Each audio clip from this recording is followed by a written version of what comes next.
validation, now I validate myself. Building inner strength, putting doubt up on the shelf. No more unnecessary drama, no more wasted time. Climbing higher constantly, making my own climb. Standing on higher ground, where excellence is found. My potential knows no bounds. Raising the bar, breaking ground. My network is my net worth. Choose your company wise. Surround yourself with eagles, not with sheep in disguise. Every interaction is a reflection of my brand. Quality over quantity, that's my personal command. Standing on higher ground, where excellence is found. My potential knows no bounds. Raising the bar, breaking ground. Whoa. I'm not just living, I'm manifesting my vision. Cutting through limitations with surgical precision. My expectations are my compass, my respect is my shield. To mediocrity and chaos, I will never yield.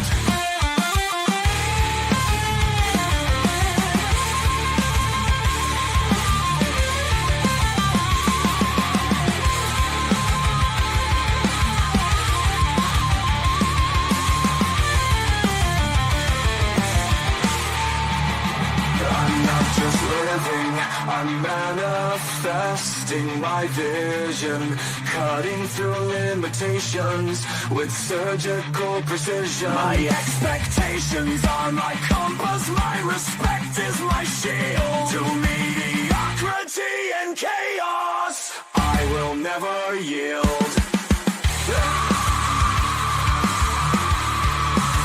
Standing on higher ground,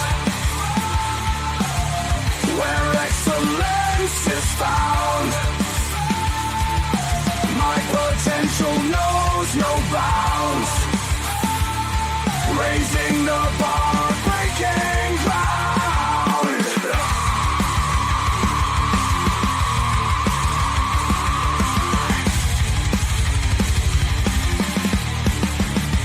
I'm not just living, I'm manifesting my vision. Cutting through limitations with surgical precision. My expectations are my compass, my respect is my shield. To mediocrity and chaos, I will never yield. How you doing, ladies and gentlemen? Welcome to This and That. I'm your host, Xander, where we talk about this, that, and everything in between. I want to wish you guys a happy new year. We are finally tiptoeing into 2025 with good strides. Make sure that you guys like and subscribe. Make sure you keep hitting that like button as you watch the show live tonight. We are live 7 nights a week, 10 o'clock Central. We're rocking 11 o'clock Eastern, 7 Pacific time, and we're going to try our best not to change that timeline for daylight savings time. So as you know that we're creeping up on that as well, that we're not going to change what we're doing for those of you that do not observe daylight savings time. So just recognize that there's going to be some time shifts when daylight savings time shifts. For those of you that are wanting to jump into the podcast in real time, you can click that link in the comment section and approve the mic, approve the camera, and you guys can get into the show in real time as long as you're over the age of 18. Special shout out to Red Void, Omni 81, Liberty Twitcher, Mr. Pibbs off of Twitch. Also want to give a shout out to those that are watching us from Twitter, and then the rest of you that are watching us on YouTube.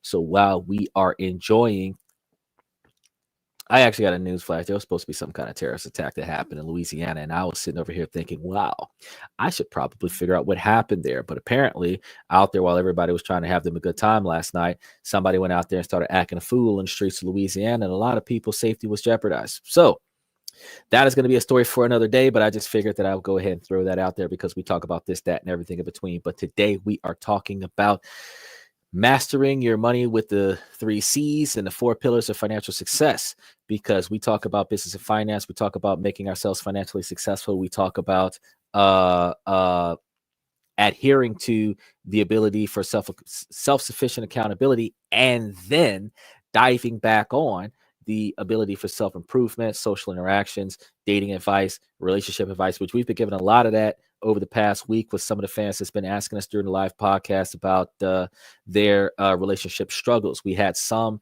that have tried to debate with us in the comments, because people do like to try to have some type of a debate. Some of them want to be healthy, but some not so much. And when that happens, I kind of got to drop the facts. I only stick to the facts because this is an open-minded, open mic, open forum podcast. So when we start talking about anything on this podcast, while you guys have the freedom to say whatever you want to say in the channel, in the comment section or on the live, I ask you to keep all of your comments appropriate, even if you disagree with the statements that are being made, because while everybody's opinion is their own, even if your opinion might be backed by some facts, if I don't agree, I'm not going to bash you. So I expect that if you don't agree with what somebody says on the podcast, that you don't bash them as well. So as you guys roll in, make sure that you guys hit the like button and join me as I take on the challenge of mastering the money with the 3 C's and the 4 pillars of financial success. So as we continue with the live, you'll discover that the 3 C's and the 4 pillars of financial success can transform your relationship with money. Some of this, you guys might feel like it is supposed to be common sense knowledge, but I'm going to be honest with you, not so much so. But many people struggle with financial management and often feeling overwhelmed by debt, savings, and investments. So no matter how much you earn, it's easy to get caught up in the daily expenses and lose sight of your long-term financial goals. This can lead to stress and anxiety and a sense of uncertainty about your financial future. Without a clear plan, it is hard to know where to start making changes. And that's exactly why so many people struggle to make progress. It's not because they're not trying hard enough, but because they lack a solid foundation for managing their money. So the truth is, financial management is a skill that can be learned and mastered. And this is not a skill that is taught in school. So during this live podcast, I'm going to show you guys how to do it. So for many of us, financial management feels like a never-ending battle. We make a budget, but then we blow it. We try to save, but we end up spending more than we intended. And before we know it, we're back to square one, feeling frustrated and defeated. It's a vicious cycle, but it doesn't have to be that way. By implementing the 3 C's and the 4 pillars of financial success, you can break free from this cycle and start building a brighter financial future. We'll break down the 3 C's of behavior when we're talking about clarity, control, and confidence, and discuss how they relate to the 4 pillars: income, savings, spending, and investing. But by understanding these essential elements, you'll be able to make informed decisions about your money and start building a stronger financial foundation. So the 3 C's are all about getting clear about your financial goals, take control of your spending, and building confidence in your ability to manage your money. So before we get into the behavior of the 3 C's, I want us to get started going over the 3 C's of finance. Because not only do you have to have the mindset and performance of success financially, you also have to have the financial characteristics of success. So let's get started with that. As I talk about character, when you're assessing your character as an individual, it is the reliability and trustworthiness in repaying a debt. I know that back in the day, we used to have this saying back in the 80s and 90s. So for those of you that was born in the 2000s or 2010s, y'all might not be familiar with this. But there was an old phrase that was called word is bond. These days, you guys use the slang of put it on my face.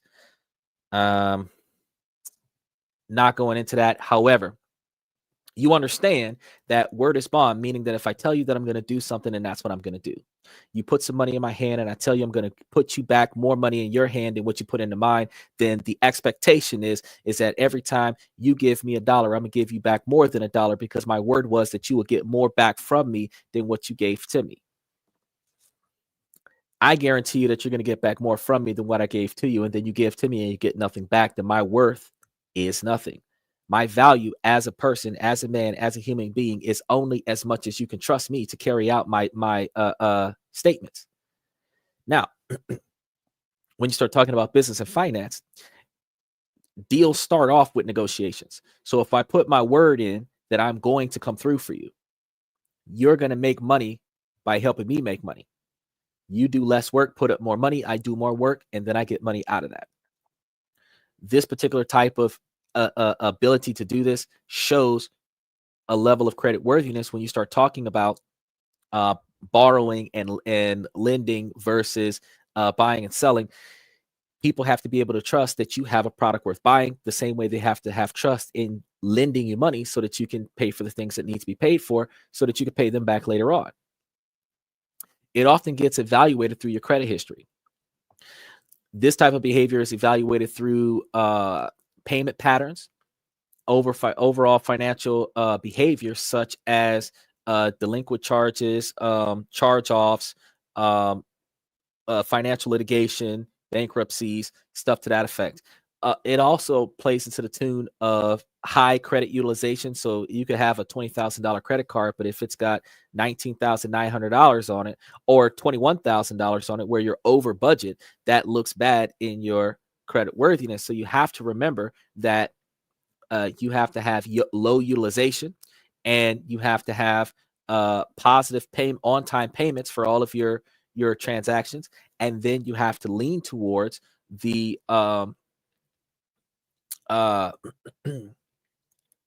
what else do you have there?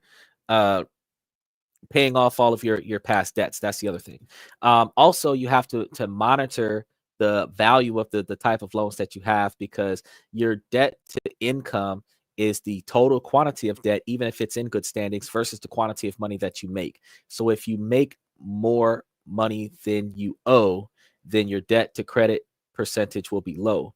But if you owe more money than you make, like for example, those students that walk out with a few $100,000 worth of student loans, but they've got a $50,000 income, you're at like 200, 300, 400% of your income is debt. And depending on what you're trying to get, it may disqualify you or cause you to have higher interest rates, which means that you still lose out on the project. You still lose out on the product, or you're losing out on a lot of capital to get the product. So you have to maintain a lower quantity of debt. Now, credit history, that's going to be another thing that you're going to have to deal with. You're going to have to review that credit history. This requires you to regularly check your credit report to ensure accuracy and address any discrepancies. You're going to have, they have freecreditreport.com that allows you to check your credit score for all three major credit agencies, because there's only one real credit bureau, but the three credit agencies, TransUnion, Experian, and Equifax. You can check each one of them for free once a year, but if you check them quarterly, you can get one copy of your credit report every 3 months or 4 months, and then you would be able to make updates where within a year you will know that all three credit reports are reporting the same information. You will be able to remove majority of the stuff that is no longer qualifiable to be on your report, and you could potentially work towards adding more positive stuff onto your report and understanding what debts you have versus credit utilization. You would also be able to find ways to increase the credit limits that you have while reducing your credit utilizations, all by checking your credit score. What options do you have? Do you want to go down the path of secure credit cards, or do you want to go down the path of credit builder accounts, apps, and software? Because there's a lot of ways to build your credit up in order to qualify you to get unsecured credit cards, and then the unsecured credit cards could lead you into getting higher levels of credit, which gives you the ability to get even higher credit scores. But higher credit scores give you lower interest rates. Lower interest rates reduce the monthly cost of certain things that you have to finance, which makes it cheaper for you to buy overall, but it also makes it more affordable in your operations and your daily budgets. Now, timely payments is something that negatively impacts people's credit scores and they don't even notice it. Something as simple as being a day late on a utility bill that is reported, that negatively impacts your credit score. Something as simple as um, having an overdrafted bank account that is reported. Something as simple as um, um, overdrafting your account and leaving it negative for a long period of time, or not paying a loan payment on time, or not paying your car note on time, or something to that. These things have negative impacts on your credit score, and it requires you to make payments on time to build the positive credit history. A lot of times people talk about in real estate that you can borrow money without having credit, but that requires you to have on-time payment history. You can't have bad payment history, bad credit, and no capital and no assets and think that you're going to walk into real estate and start buying and selling houses on somebody else's dollar. They're not going to have a reason to trust you. They have to know that if they give you the money that you're going to pay them. And on-time payment history helps with that information. Having low debt helps with that information. Having assets documented helps with that information, where they have reasons to trust you, because not only do you have skin in the game, they have skin in the game. So this requires you to make those payments on time, building up the credit throughout the year, which demonstrates responsibility to the lender. And then positive references from creditors. When you're maintaining good relationships with creditors, these are individuals that loan money to you and you're paying them off, and you want to make sure that they are reporting positive reports towards you paying off their loans. If you're borrowing money from individuals, whether it's working capital loans or uh, uh, um, unsubsidized loans, unsecured debts that you're borrowing, those would be the situations where you want to make sure that once you've paid off that loan, that the creditor is making positive reports to the three major credit agencies to note that you are an on-time payer, that you are reliable with making those payments, and that you basically can be trusted with these values of loans going into the future. So then all you have to do is just go back out, do it again, and borrow again and pay them back again. It's just the cost of doing business, but you have to understand that you have to make it make sense. So you're not spending money for the sake of spending money. You're collateralizing and consolidating. And then you want to make sure that there's a profit after the fact somewhere along the lines. But maintaining a good relationship with your creditors and considering character references when you're applying for loans, which aids you in improving your ability to be accepted. This will reduce the quantity of hits that you have on your credit score, because instead of you bouncing around to 5 different places to find out, if you're going to be approved, you can literally go to one place or go to the same place every time, as long as you're paying them off in full. Now, capacity refers to an individual's ability to repay. And this is going to be a loan-based criteria on current income, expenses, and overall financial obligations. So this includes evaluating the debt to income ratio that I was just talking to you guys about, the amount of money that you have versus the amount of debt that you have. If you've got more debt than you have money, they could take all of your money, you still have unpaid debt. That is not going to be as satisfactory as if you paid off all of your debts at one time, you still have a bunch of money left over. That the latter is more favorable. To do this, in order to acquire all of these, the first thing you'll have to do is budgeting. You want to create a budget that outlines income and expenses to understand your financial situation better.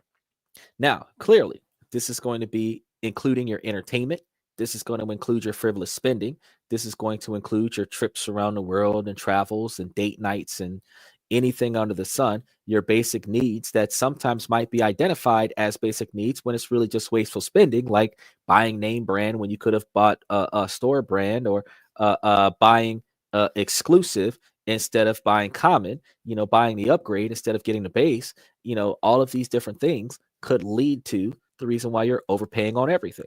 I mean, Vera was on here a few weeks ago when we were talking about, she was a bank accountant, and she was talking about how she was living at 99% of her income. And I explained to her that something as simple as financing a car could negatively, you could have a used vehicle instead of financing a new vehicle. If you're financing an old vehicle, you have maintenance and you have the insurance, and it has to be full coverage insurance because it's finance, and you're making notes on the used vehicle.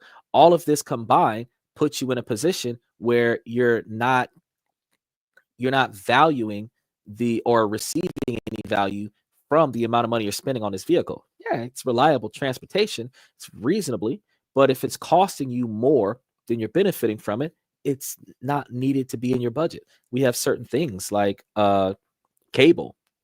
We have cable for people who really spend more time on their cell phones than they actually sit in their house and watch TV. Why do you have cable? You have internet and you have cable. You don't use your internet for anything, but your internet powers your cable box.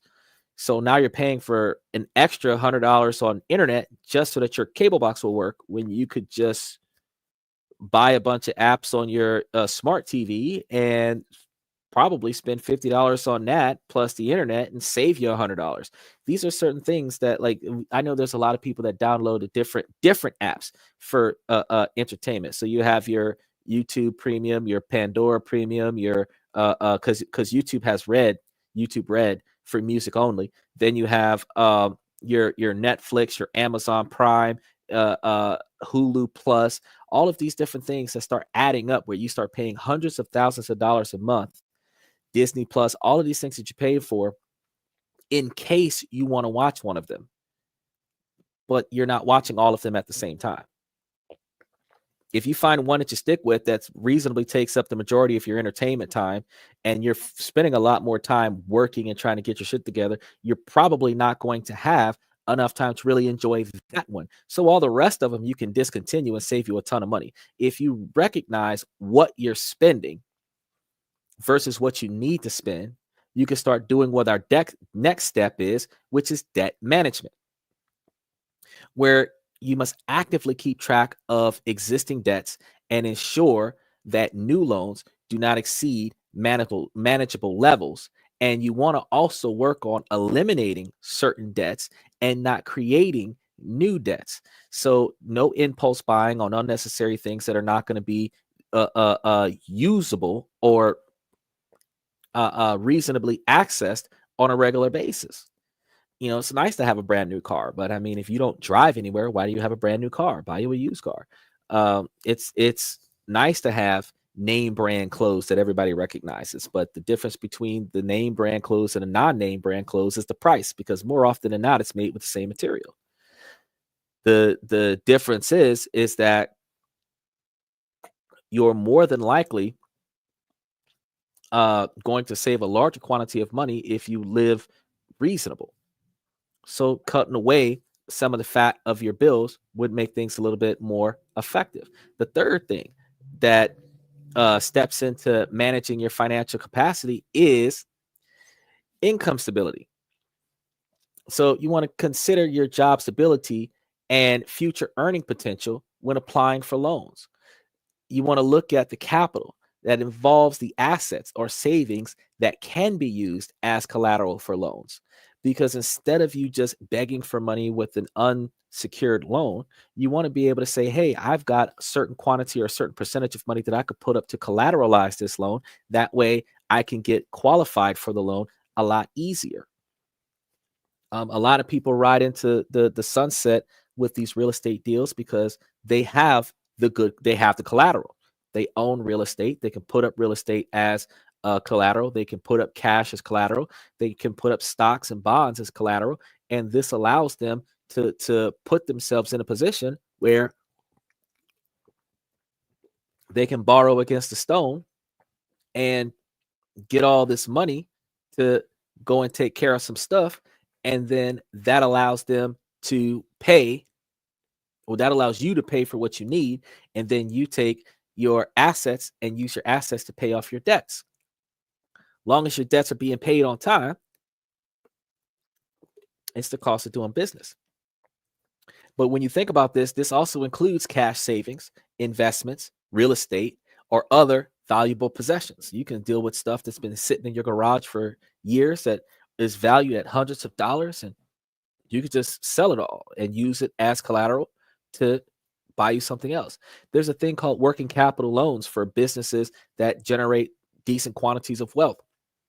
A percentage of your income can be collateralized as leverage towards getting an advancement on the current income that you have, where you can then make a request for a certain quantity of money advance, and then they'll take a certain percentage of your monthly income and put it towards paying off that loan, which then you could take that loan and put that loan somewhere else, whether you're buying something cash up front so that you don't have to pay notes on that, or you're investing it somewhere so that you have that money sitting there making money, make money for you.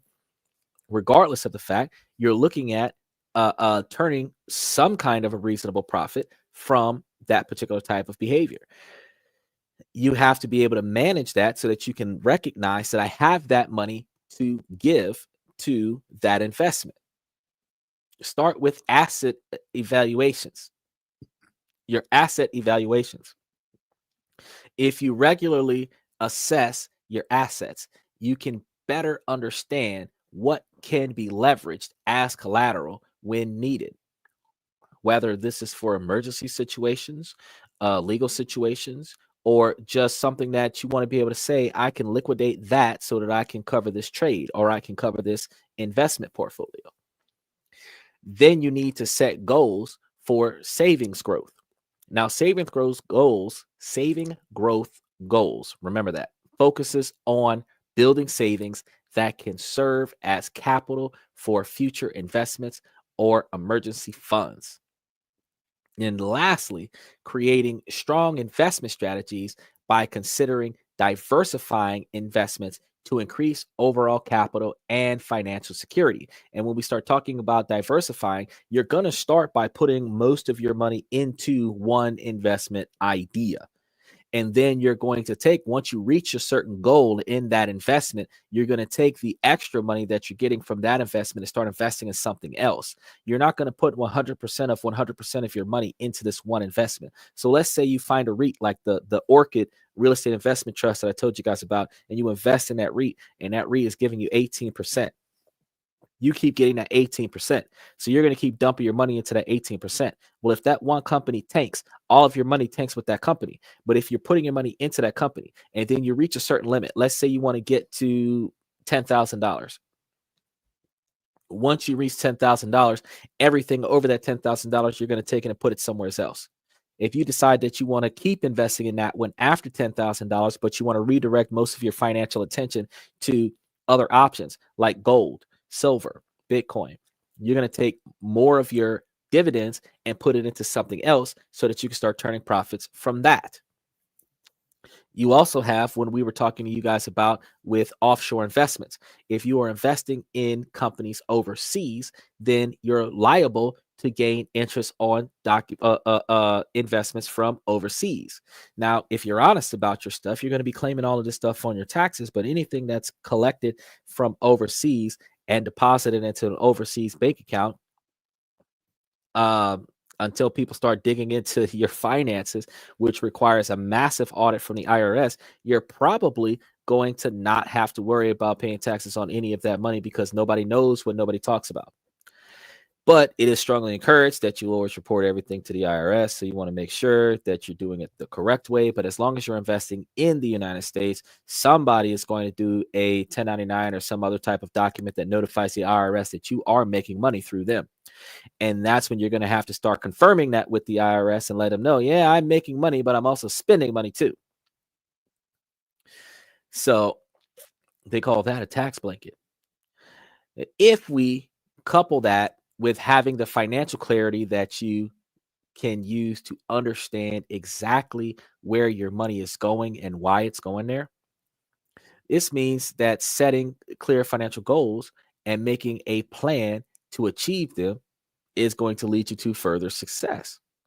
When you have financial clarity, you can start making intentional decisions about how you spend your money rather than just reacting to your emotions or impulse buying, because a lot of times you build up a little bit of extra money, and then because your favorite wrestler won the WWE title and now he made a new custom WWE belt, you want to take your extra $1,000 and go buy that belt, be the first person to have it.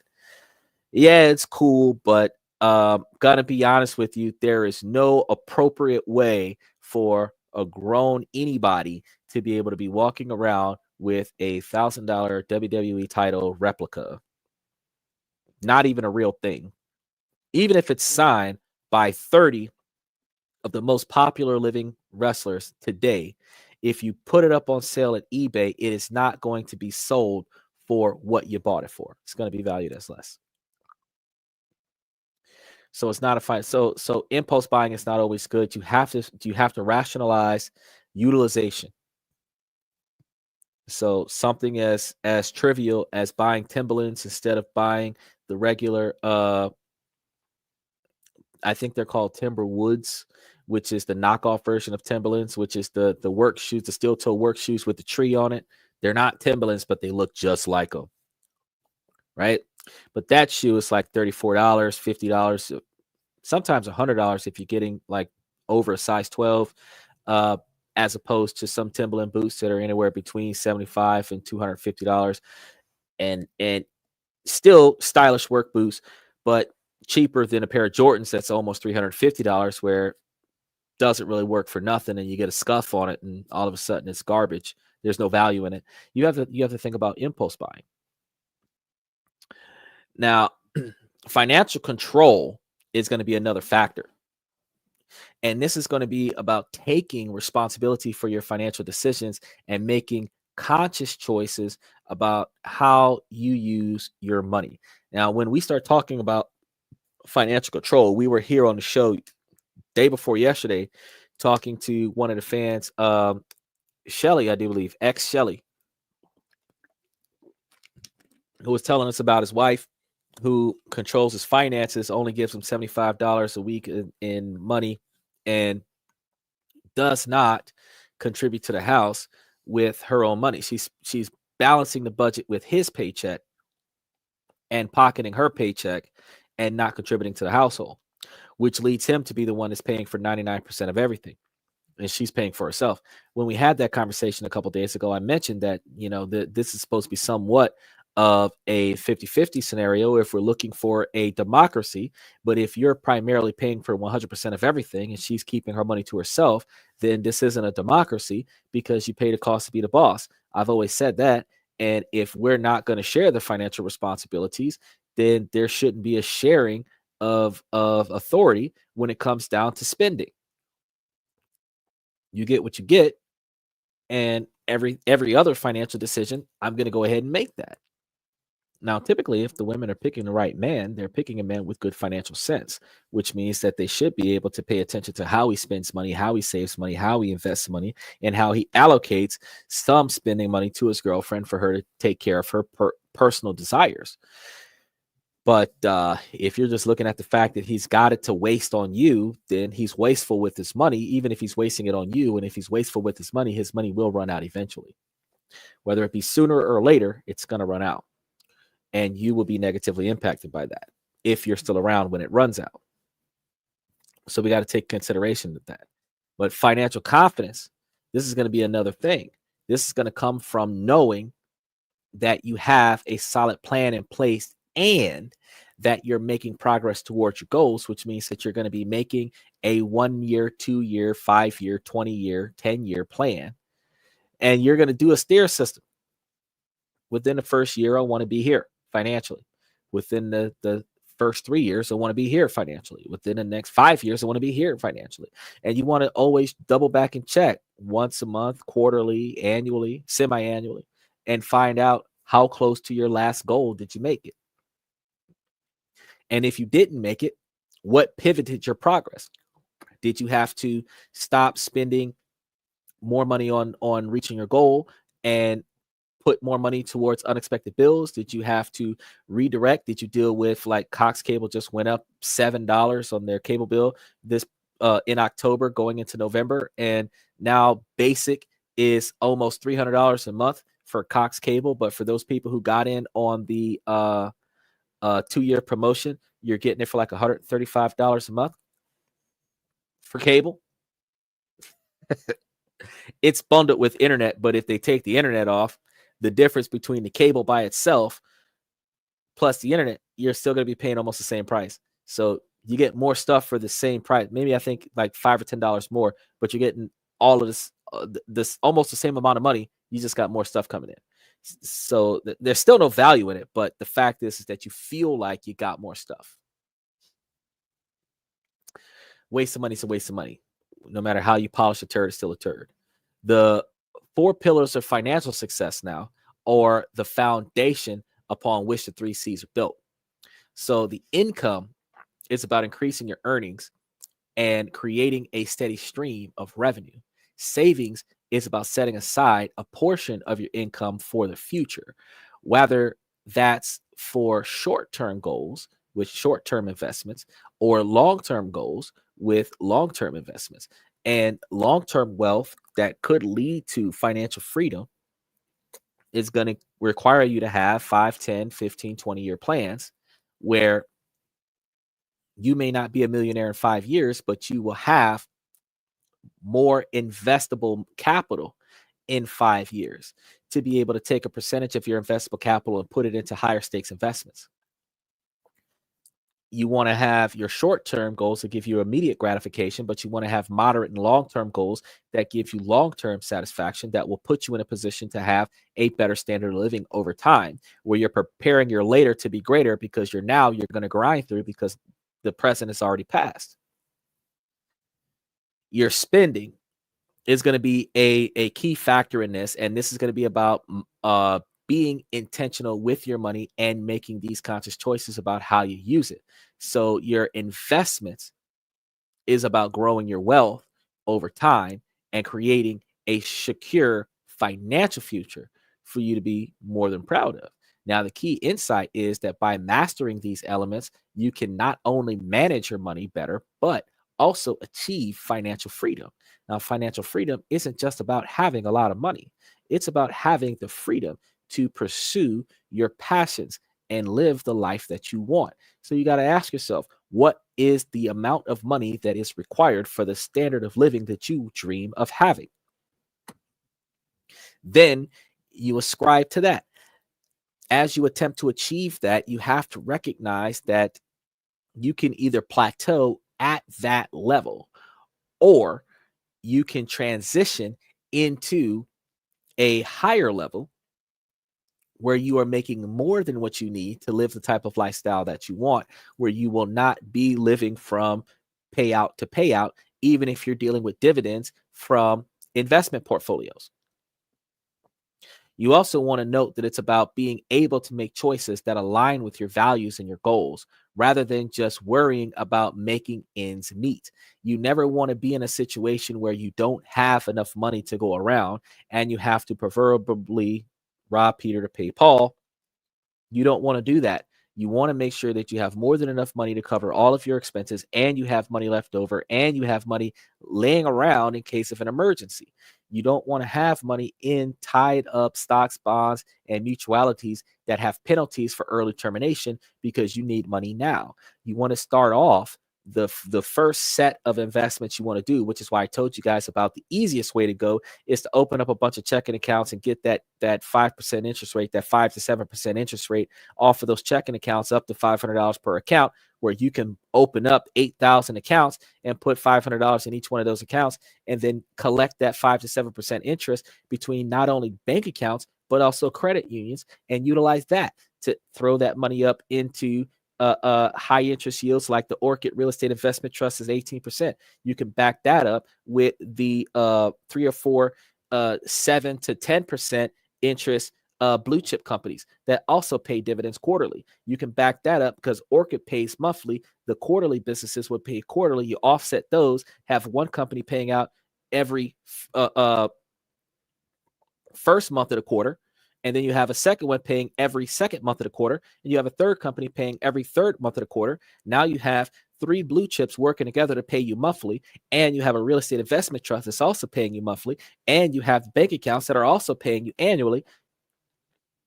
where they actually have dividend distribution every month, but the annual total average is going to be pretty high. You can still take all of that capital and throw that into Bitcoin, and you can play the market with Bitcoin. You could take the difference from Bitcoin and go and buy you some gold. You could take the profits from the gold and go and buy you some silver. As gold declines, the silver rises, you can buy the silver, and then as the silver peaks, you can sell the silver to go buy gold, because when silver peaks, gold declines. And when gold peaks, silver declines. So you can flip that however you need to. But by implementing the 3 C's and the 4 pillars, you'll be able to break free from the stress and anxiety of financial uncertainty and start building a brighter future for your finances as well as yourself. Now, managing and reducing the debt, like I told you before, is something that is very crucial for financial health. This includes understanding the difference between good debt, which is mortgage and student loans, versus bad debt, which is high interest credit cards or high interest loans, cash advances, payday loans. These things are not good for you.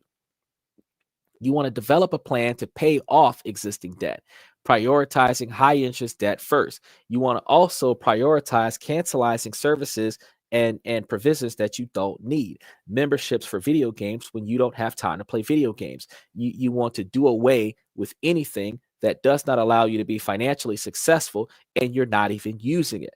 Avoid accumulating new debt by budgeting effectively and living beneath your means. You don't need to live at 99% of your income. Technically, like a business, you should only have 20 to 40% of your overhead. You should only have 20% overhead of the income that you're making.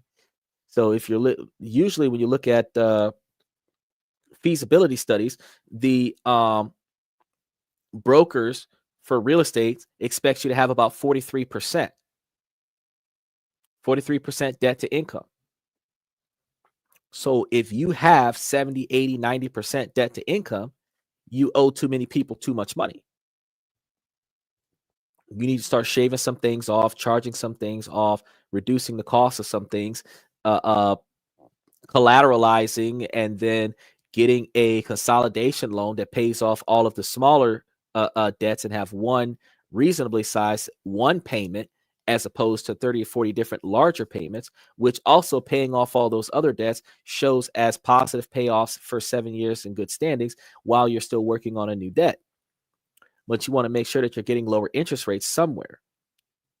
You don't want to keep raising your interest rates. So if you're going to do a consolidation loan, you go from the banks that are paying into you, and then you want to move yourself into credit unions that have special membership interest rates that'll reduce the overall debt of the debt that you have. As long as the interest rates from the credit union is lower than the interest rates from the original lender, you can buy out your last loan with a credit union loan and then have lower payments. Also, establishing a saving strategy. This is something that is going to be very vital for creating financial cushions and preparing for emergencies. I keep telling you guys that we should have between $64,000 and $125,000 sitting in a bank somewhere that we can easily access, even if it's liquidatable capital. We need to have it somewhere sitting for easy access, because if something happens where we need that capital, we want to be able to exercise getting access to that capital so that we can take care of those emergencies. If the pandemic happens a second time around, we want to be able to have the ability to afford to live until we can find ourselves a job that's hiring right now. If we're dealing with the AI that's taking over the workforce, when we get fired off of our current job, we want to be able to not have to go back to work. But if we're going back to work, we don't have to go back to work right away. We could take 3 to 6 months off and then go back to work. We could take 8 or 9 months off and then go back to work. Maybe go back to college and get you a trade so that you can change jobs, change career paths because you got new certifications. But you have to remember that this is going to include setting aside funds for both short-term needs and long-term needs, which means that you're not going after this money in the forefront. You're putting it up, you're leaving it there, you're forgetting about it. Outside of checking on it and making sure that it's not on a decline, you're putting it somewhere and then you're not going to mess with it no more. Every time you think about wasteful spending, that is not included in the money that you can spend. You have to remember to start investing early to make advantage of compound interest. We're in January. If you're investing early right now, This is the beginning of quarter one. Should have been investing at the end of quarter four, but since you're investing at the beginning of quarter one, whatever you invest in quarter one, you will be able to capitalize on that over the next 4 quarters, which will give you the ability to benefit from um, your investments, where you can not only receive the dividend payouts, but you can also tiptoe on over there and reinvest a lot of your stocks and bonds back into your stocks and bonds, so that you don't have to worry about dealing with a lot of the um, taxation of the revenue received from that particular investment strategy. So there's ways that you can work around this, and this could benefit you for the long run. But it really takes a little bit of effort from you to keep track of the ways that you invest right now. But you also have to remember that if you diversify your investment portfolio to manage your risk effectively, you're going to have a more effective um, risk tolerance, because you're going to have more profits coming from more places to offset the one loss that you do have, because each loss technically brings you back to square one if it doesn't take all of your money where you don't have anything to invest and you got to start saving all over again. But as long as when you're losing something on one side of the room, you're gaining something else on the other side of the room, the difference between the two, as long as the amount of money that you gained is higher than the amount of money that you lost, you're always in the green. Investing is essential for growing wealth over time. It involves putting money into assets that have the potential to increase in value, such as stocks, bonds, or real estate, and starting investing early to take advantage of the compound interest is going to aid you when you're diversifying your investment portfolios to manage all of that risk. Now, protecting your money is one of the pillars that emphasizes the importance of safeguarding your assets against unforeseen circumstances such as accidents or economic downturns. So, when you obtain appropriate insurance coverages such as health insurance, life insurance, property insurance, this will protect against significant financial losses. Consider estate planning strategies such as living wills or trusts to ensure your assets are managed according to your wishes. By mastering the 3 C's and 4 pillars, you'll be able to take control of your finances and make intentional decisions about your money and start building a stronger financial foundation. You'll be able to create a stable income, build wealth, and achieve financial freedom. And that is exactly what I want for you guys when we're talking about ways to save and invest and spend money so that our money can make money for us. Understand and applying the 3 C's for professional financing: character, capacity, and capital, we can significantly enhance financial decision making. By focusing on these areas, individuals can improve their credit worthiness, manage debt more effectively, and build a solid foundation for future financial endeavors. By focusing on the 4 pillars: eliminating debt, saving money, investing wisely, and protecting your assets, individuals can create a robust financial strategy that leads to long term success and stability. Each pillar supports the others, forming a comprehensive approach to personal finance that can adapt over time as circumstances change. The 3 C's and 4 pillars are essential tools for any individual looking to improve their financial situations and reduce stress.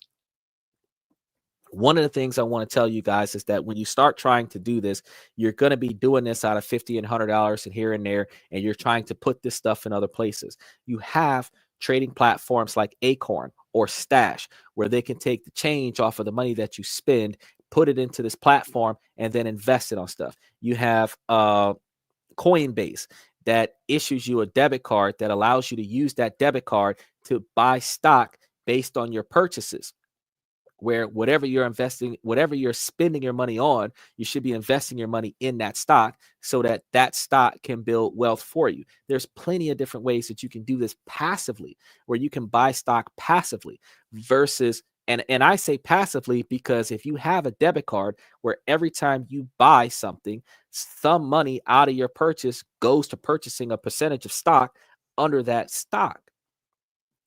Now you know what you should be buying because that's what you invest in. Then you could just go back and put extra money on top of that particular stock if you've got extra money. Or you can do things like specifically look for certain trading options in your stash app, and that will give you the ability to buy certain things like the $8.79 Orchid shares that are putting out 18.46% interest per share. With that means that $879 for 100 shares at almost 20% interest. That's a lot.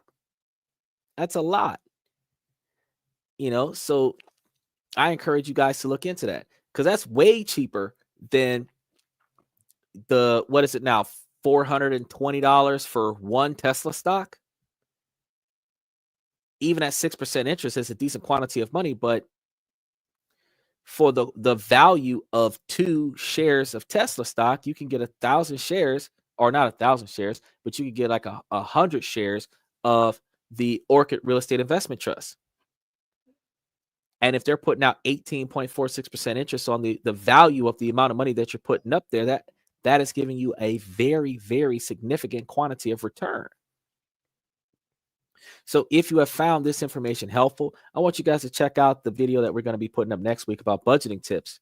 And I want to make sure that you guys remember to like and subscribe. Also, make sure that you guys take the opportunity to join a membership because we got a lot of information that we provide you guys on a daily, weekly, monthly basis.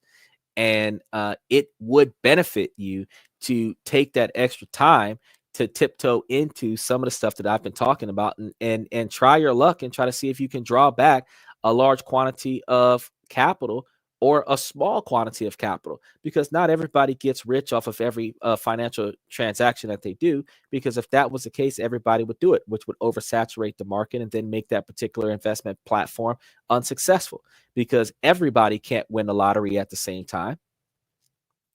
If everybody won the lottery at the same time, everybody get $1, which is less than what the ticket costs. You have to recognize that some people have to fail in order for some people to succeed in a capitalist country. We're not sharing the wealth. Somebody has to fail. So if you're going to be one of the knowledgeable ones that succeed, you're capitalizing on the failure of somebody else to take action when they were supposed to take action. So I strongly encourage you guys to continue to follow the podcast, like, subscribe, join a membership, see us every night of the week, because we're going to be talking about something related to improving your finances, improving your business, or improving yourself, your mentality, your decision-making skills, improving your ability to access relationships in a positive fashion, and aid you in the ability to find somebody that holds you to a higher value than the way you've been used to getting treated over the past, God knows, 5, 10, 20 years or longer. Because, fellas, first person accountabilities, we have the type of lifestyle that we create for ourselves. And since we have the type of lifestyle that we create for ourselves, we can't just blame the people in our lives for the lifestyle that we have. We have to take first person accountability that we are being mistreated by people that we chose to be in our life. And we are working on the jobs that we chose to stick with. And we are in the financial income scenario that we have allowed ourselves to be in. So in order for us to change that about our lives, we have to pull ourselves out of that. There isn't much else to say about that. I've got to tell you that you're only going to succeed if you apply yourself. But until you apply yourself, there is no room for success. With that being said, I'm going to let you guys know, ladies, as long as the situation doesn't make sense, I'm going to keep asking you to make it make sense. I want to give a special shout out again to Red Void, Omni81, AJ, Mr. Pibbs, Silly Emma, Liberty Twitcher. I think Jack is in there as well. Also, Reese and Max Opposer, I want to give a special shout out to you guys as well. Joe, Max Opposer's dad, I want to give a special shout out to you guys for showing love on the podcast. We really appreciate y'all, because like we say every day of the week, that without y'all, we would not be as successful as we are. Creeping up on 20,000 subs. So we're still a small podcast, still a very, very small podcast. considering the fact that we're going up against the WWE. We're WWE that took over Netflix. We're going up against the NFL that's now on YouTube as well. So since they're live streaming sports against the normal podcasting platforms, the fact is it's a harder way to go for a lot of podcasters to try to get in there, especially since we're airing during game time most days out of the week. So just note that we appreciate you guys showing us love to come and watch us when you're not watching the game, and come and watch us when you're not watching wrestling, and come and watch us when you're not watching boxing. We really appreciate that. So again, thank you guys for coming to This and That. I'm your host, Sander, where we talk about this, that, and everything in between. And I'm going to see you guys tomorrow night.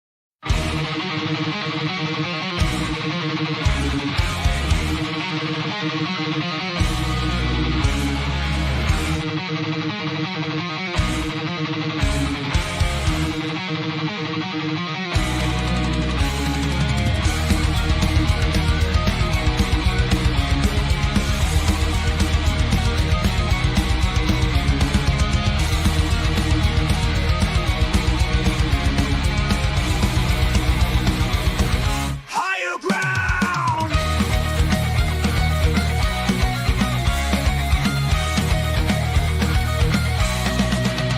Used to chase validation, now I validate myself. Building inner strength, putting doubt upon the shelf. No more unnecessary drama, no more wasted time. Climbing higher, constantly making my own climb. Standing on higher ground where excellence is found. My potential knows no bounds, raising the bar, breaking ground.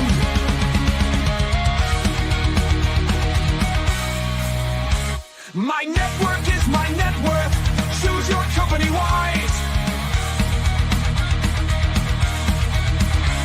Surround yourself with eagles, not with sheep in disguise. Every interaction is a reflection of my brand. Quality over quantity, that's my personal command. I'm not landing on higher ground where excellence is found. My potential knows no bounds, raising the bar, breaking ground.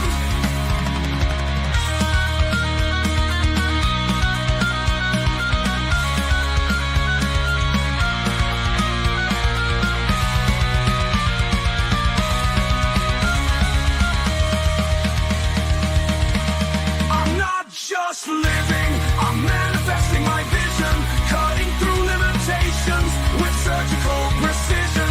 My expectations are my compass, my respect is my shield to mediocrity and chaos. I will never